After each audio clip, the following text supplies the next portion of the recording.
Un périple en 4 saisons. Épisode 1. La traque commence.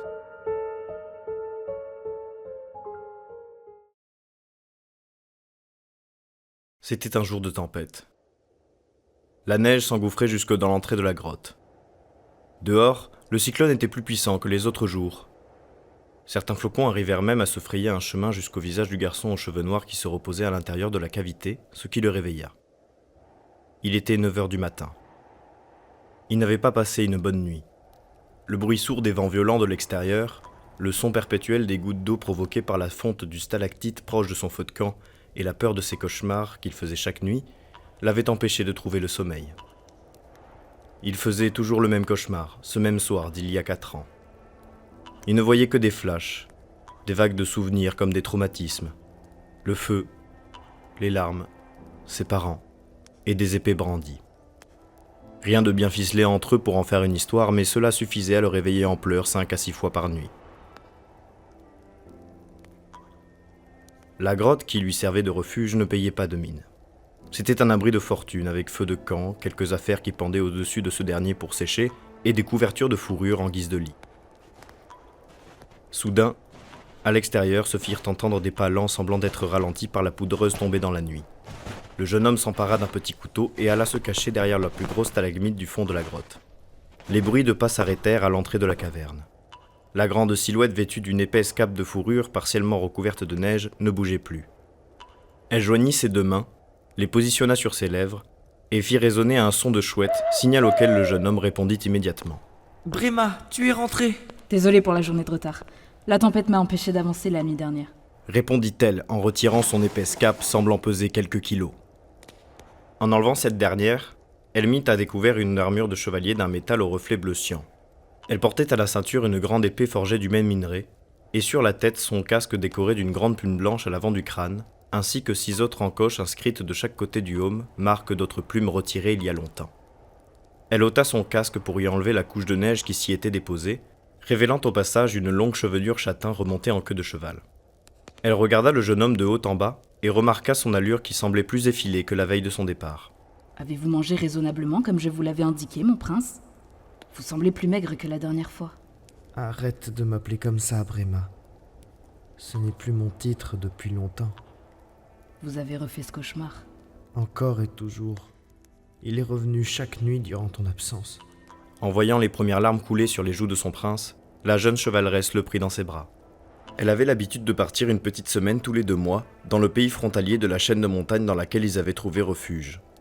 Elle y allait dans un but précis, récolter des informations sur l'état du pays et de la guerre qui le rongeait. Le jeune garçon allait lui demander les nouvelles tout en séchant ses larmes, quand il fut intrigué par l'épaisse et longue corde que Brema portait autour de son épaule. Tu l'as prise pour monter la montagne ? Tu n'en avais jamais eu besoin avant ? Non, c'est pour quelque chose de plus important. Écoutez, mon prince. Arrête de m'appeler comme ça. Écoutez-moi. L'interrompit-elle en prenant soudainement un air extrêmement grave. La traque noire et la garde de courage sont à nos trousses. Nous devons partir avant l'apogée solaire, au mieux immédiatement. Le jeune homme se figea quelques instants, le temps d'absorber ses paroles, et en réalisant leur sens, se précipita vers sa couchette, les larmes aux yeux, et commença à préparer les affaires d'un départ imminent. Mais Brema, la garde de courage ne sont pas censés être des éclaireurs ? Demanda timidement le prince en pliant rapidement les vêtements secs au-dessus du feu de camp. Oui, en effet. À mon avis, c'est grâce à leur grande connaissance du terrain qu'ils ont changé de poste. Le garçon déglutit avant de poser une seconde question, tout en refermant sa sacoche qu'il avait bien garnie. Et où allons-nous maintenant ?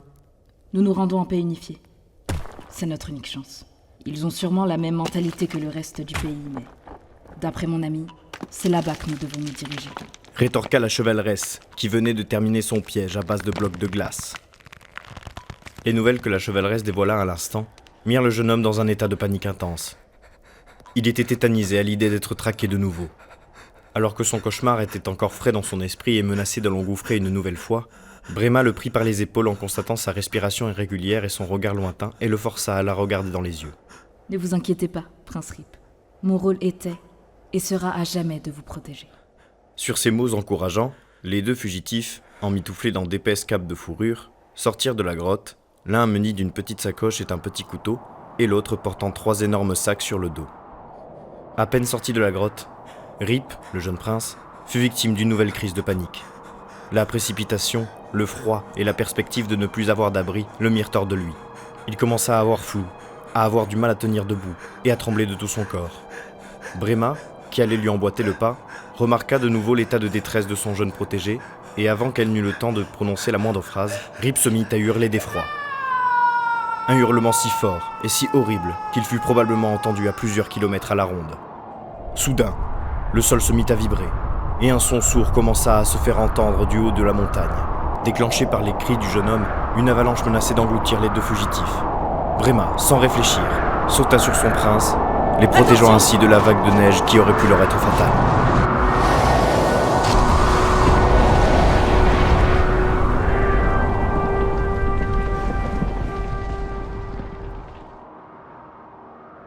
Lorsque Rip reprit ses esprits, sa servante était par-dessus lui, accrochée, priant qu'il ne lui arrive rien. Ils se relevèrent après le drame passé et constatèrent que 2 des gros sacs de Brema avaient disparu. Leurs vêtements, le casque de Brema, ainsi que son manteau de fourrure, venaient de se faire engloutir par la neige. Bon, de toute manière, ça ne se mangeait pas. Rip ne répondit pas. Il s'en voulait. La chevaleresse lui tendit une main pour le relever, lui fit un sourire qu'une grande sœur pourrait offrir à son cadet pour ne pas l'inquiéter, et ils se mirent en route direction plein nord vers la contrée de la paix unifiée.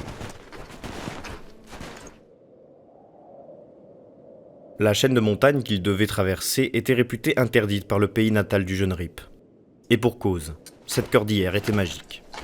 Après plusieurs heures de marche sous une tempête de neige, les 2 voyageurs s'arrêtèrent net. Devant eux, la neige s'arrêtait également brusquement, comme bloquée par une sorte de mur invisible derrière lequel se trouvait un décor jonché de feuilles mortes aux couleurs chaudes et d'arbres chauves. Ils hésitèrent un instant. La chevaleresse attrapa la main de son prince pour lui donner du courage, et ils se jetèrent dans cette nouvelle zone mystérieuse. L'automne semblait dominer cette partie de la montagne. Aucun flocon n'arrivait à dépasser la frontière imaginaire. Rip et Brema avaient soudainement moins froid, mais pas assez pour que le jeune prince puisse retirer son manteau de fourrure. Après un instant d'adaptation à ce nouvel espace, les 2 voyageurs se remirent à marcher déterminés, prudents et conscients du moindre bruit autour d'eux. C'était déjà le milieu d'après-midi. Rip, semblant à bout de souffle, s'était adossé à un arbre mort tandis que de son côté, Brema, qui semblait infatigable, montait la garde pendant la petite pause du prince, puis après quelques minutes, se tourna vers Rip. Nous devons nous remettre en route, mon prince. Laisse-moi me reposer. Nous hâtons trop, et puis de toute manière, je n'y arriverai jamais. La paix unifiée est à des lieues d'ici, je suis trop faible pour y arriver, je ne fais que te ralentir, poursuis sans moi. Je suis incapable de faire quoi que ce soit. Brema lui colla violemment une baffe. Ne redites jamais ce genre de choses. Rip, devant les larmes qui montaient aux yeux de Brema, ne répondit pas et baissa les yeux. Tout à coup, un bruit fort, sourd et régulier se fit entendre. On aurait dit des sortes de bruits de pas, mais inhumains. Et en effet, à peine Rip eut le temps de se lever que se tenait devant eux un monstre de bois de 3 mètres de haut. Cette créature avait 2 bras qui tombaient jusqu'à hauteur de ses genoux. Il était parsemé de trous et avait un visage horrifique, des yeux sans globes oculaires, pas de nez et une bouche édentée au fond sombre. Un visage à hanter les cauchemars des enfants. Brema dégaina son épée par réflexe, l'air déterminé à abattre ce monstre. Et avant même qu'elle n'eût le temps d'ordonner à son protégé de prendre la fuite ou de se cacher, celui-ci, pris par l'effroi de cette vision, lança un hurlement de terreur qui résonna dans la montagne. Soudain, la créature se mit à grossir et à grandir à mesure que le hurlement de Rip persistait. Elle mesurait maintenant dans les 4, 5, 6 mètres de haut. Les trous qui parcouraient son corps avaient été comblés. Une armure de bois noir s'était formée sur le corps de la créature, et des griffes avaient également poussé au bout de ses doigts crochus.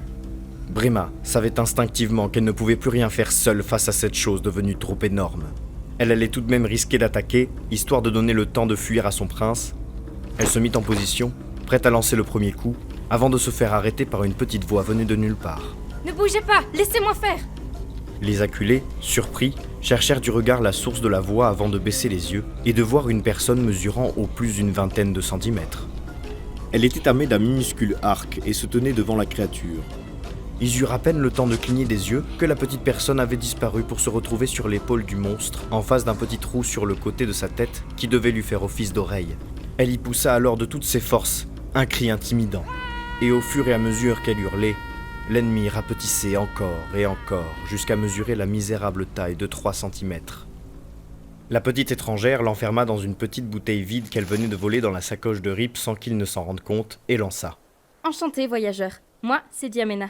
Bienvenue dans la chaîne des 4 saisons. Au même moment, au sein d'une tempête de neige, on pouvait apercevoir un groupe de femmes en armure déplaçant les pierres de glace qu'un piège avait fait tomber. À leur tête, une femme aux cheveux bruns coiffée d'un aume arborant 4 plumes noires. « Dépêchez-vous, la reine n'attendra pas la fin de la trêve. » Menaça la soldate en fixant intensément l'objet qu'elle tenait dans ses mains, un casque équipé d'une plume blanche.